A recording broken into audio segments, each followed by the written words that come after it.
Okay, and now when we remove everything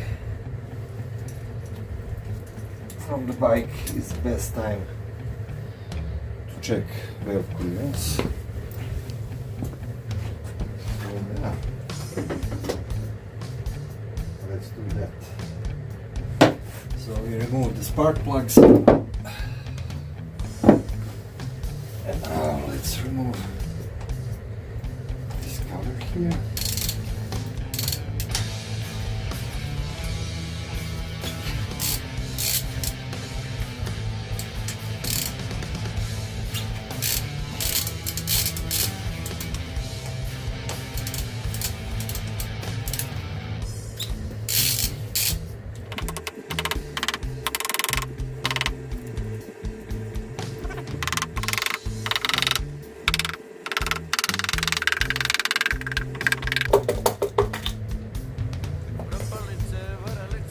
Alright.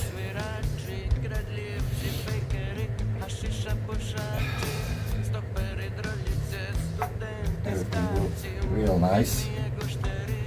I didn't used to see such nice things. I need to go on the other side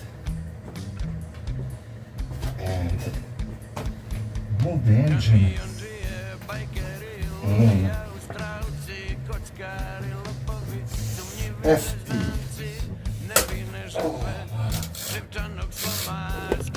I removed this cap and there is a 70mm bolt beneath it, and you rotate it counterclockwise until you did get this mark. It's really hard to see, but you have the line, you see that notch, and you need to align the line with that notch, but you have two lines, so you have back BT and front FT.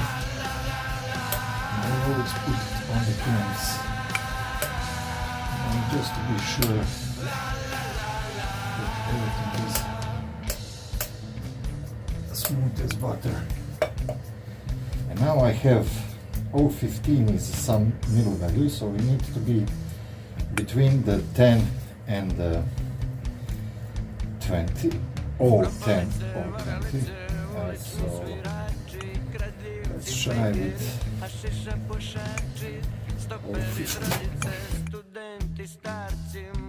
015. Komarci, kamionđije, bajkeri, ludi Australci, kockari, lopovi, sumnjivi neznanci, nevine žrtve živčanog sloma, skitnice jadne bez toploga doma. So you need to have feeling as you going under some heavy book, you know? So 5 is too easy, but yeah, somewhere around 7. Yeah, I would say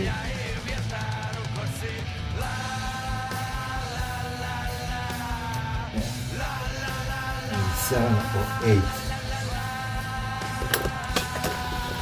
Now we have our measurements for the first cylinder.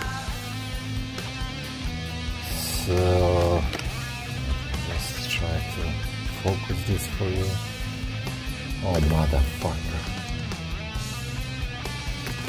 Okay, so this is intake 1 is on 0.08, intake 2 is 0.13, exhaust is on 0.19, exhaust 2 is 0.20.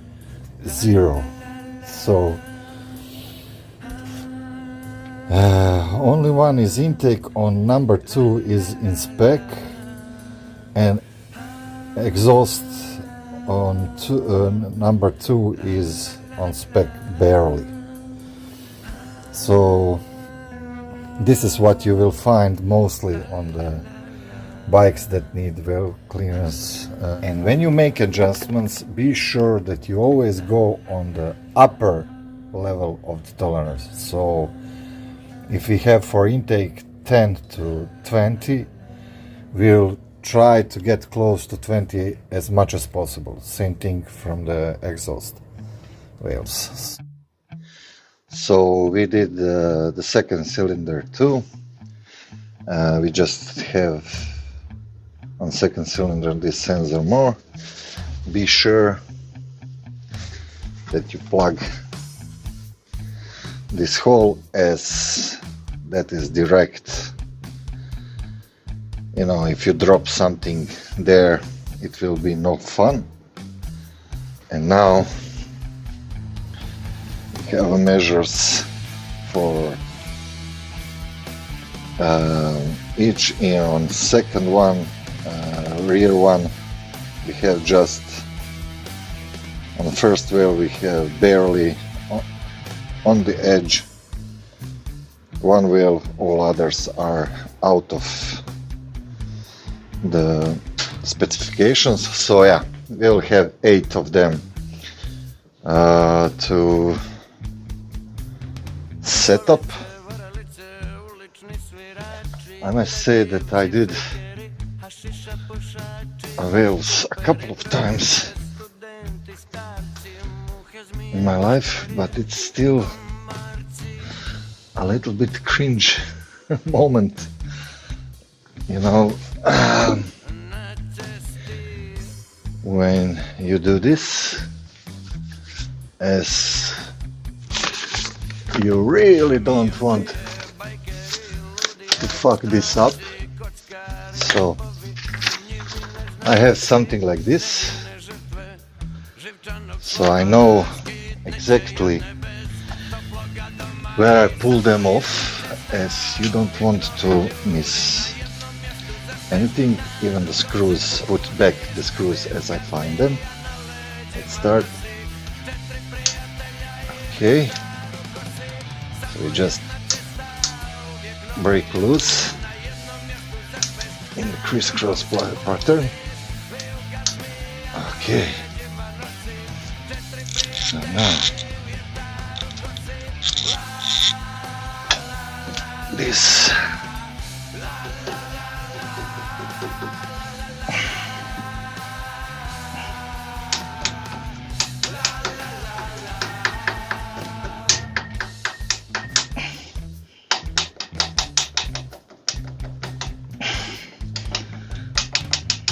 okay.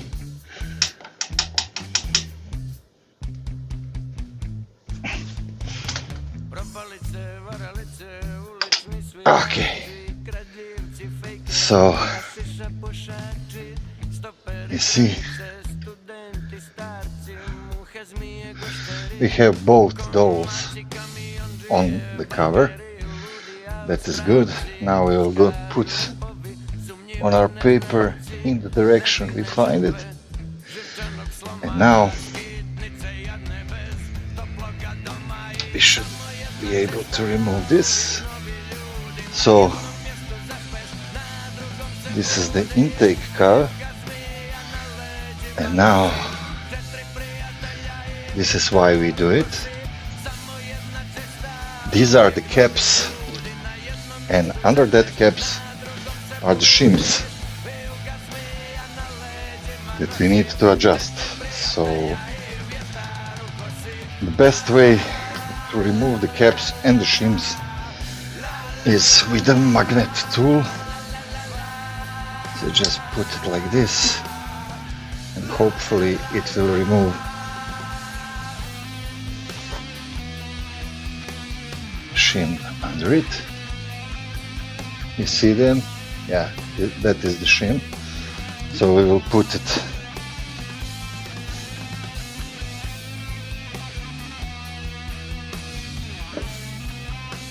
on our paper.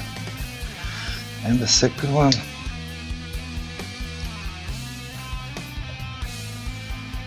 we got the shim also. Okay, So now let's do the same thing with the exhaust cam.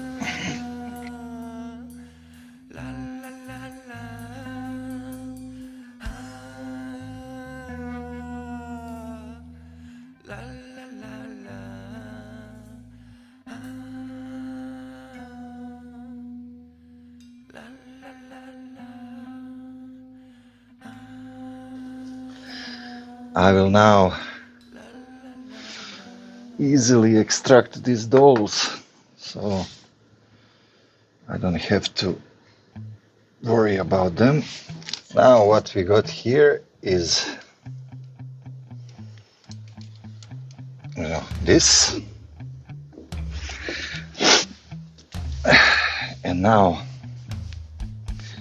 we need and record what shims did we find in each bucket. So if we took this one, we'll find the number on it.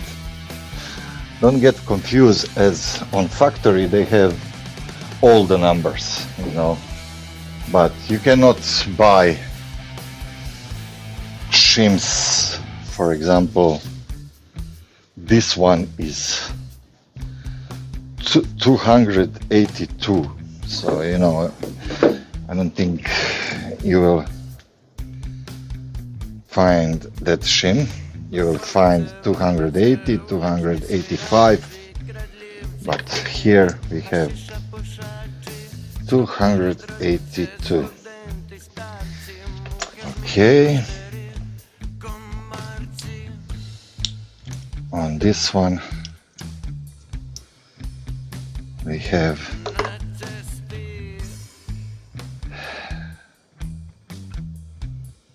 and the problem is that they know to be erased by use, as this one is. Yeah. Motherfucker. You don't see the number that it was there, so it simply gets scratched by the use.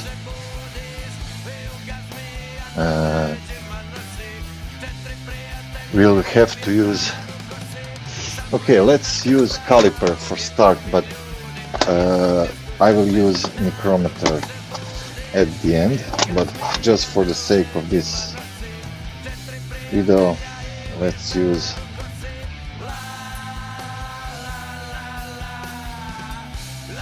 caliper.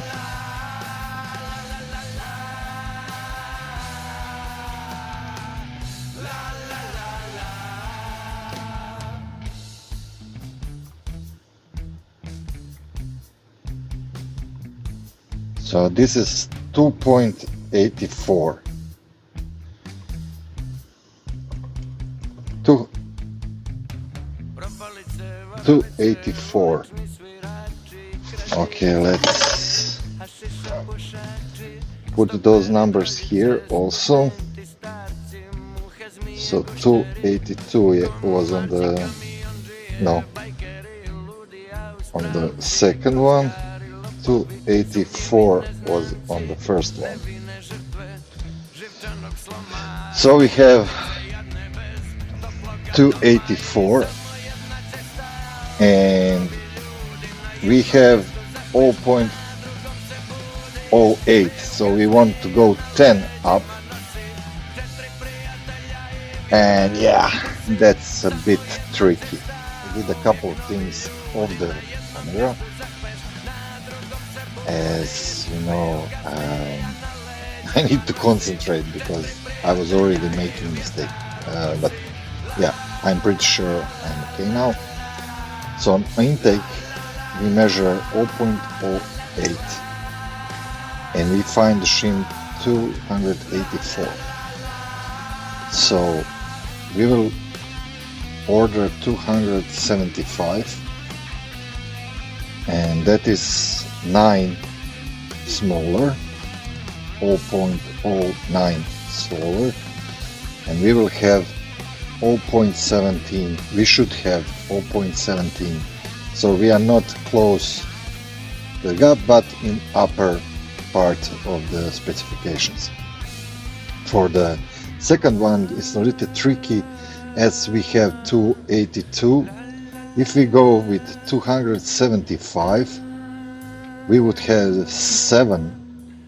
And when we add that to 0.13, we would be right on the edge. But we don't want to do that, so we'll go with 280 and it will give us 0.15. So we're in the middle of the specifications. For the exhaust on cylinder 1, we have 0.19 on 1 and 294. We have shims on it. We will lower it on 295, so 9, and we will be at 0.28, so on the upper side. For the exhaust 2, we also have tricky, as we had 295. If we put 285, we would be on the edge with 0.30. We would be on the edge, so we will not do that. We will order 290, so we'll get 5, and we should have 2.25. It's a good time to inspect these racers for some abnormal wear, but these are really nice. We don't have problem there. Now, come to think of it, we have this mark here, and it's right aligned with these two marks on the cam chain, on the sprocket. So this is how you're supposed to now turn the engine and do the other cylinder. But yeah, I'm not feel we could do that, because you must think that when you remove the cams from the engine, there is nothing to push the valves on the engine anymore, so you are not risking that you will damage something if you rotate the engine. The piston will go up and down, but there is nothing to push the valves. So theoretically you could use these two marks to put engine again in the compression stroke, and then put back the cams. But yeah, I didn't see on any video that they do that. Service manual doesn't mention that, so I will not roll the dice. I will simply order the shims for the first one. We will check everything, put it back together, check the valves again. If we are good, then we will turn on compression side of the back cylinder and do the same.